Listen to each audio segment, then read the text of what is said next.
జై శ్రీరామ్. అందరూ ఉగాది పండుగ బాగా జరుపుకున్నారు కదండి. అదే అండి, ఉగాది నుండి వసంత నవరాత్రులు మొదలైపోయాయి కదా. ఉగాది నుండి శ్రీరామనవమి వరకు దేశవ్యాప్తంగా శ్రీరామాయణ ప్రవచనాలు జరుగుతున్నాయి.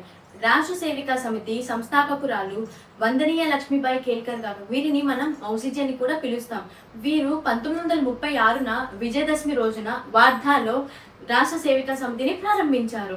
వీరు ఒకరోజు మహాత్మా గాంధీ గారి ప్రార్థన సభకు వెళ్ళినప్పుడు అక్కడ ఒక స్త్రీలందరూ ఎవరిని ఆదర్శంగా తీసుకోవాలని అడిగినప్పుడు గాంధీ గారు, అమ్మ నీవే కాదు, ప్రపంచంలో ఉన్న స్త్రీలందరూ సీతాదేవిని ఆదర్శంగా తీసుకోవాలనే సమాధానాన్ని ఇచ్చారు.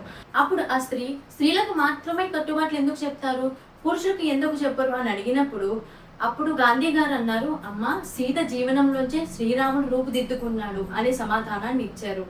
అప్పటి నుండి ఈ సంఘటనతో ప్రేరణ పొందిన మౌసీజీకి రామాయణం చదవాలనే ఆసక్తి పెరిగి అన్ని రచయితల రామాయణాన్ని అధ్యయనం చేశారు.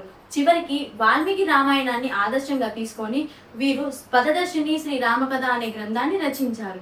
ఇలా ప్రతి స్త్రీ తనలో శక్తిని గుర్తించి ధైర్యం, సాహసాన్ని, సేవాభావం, సంఘటనల పట్ల సద్గుణాలను ఆచరిస్తూ కుటుంబానికే కాకుండా సమాజానికి కూడా ఆదర్శంగా నిలవాలని రాష్ట్ర సేవికా సమితి వారు శ్రీరామన్ ప్రవచనాలు జరుపుతున్నారు.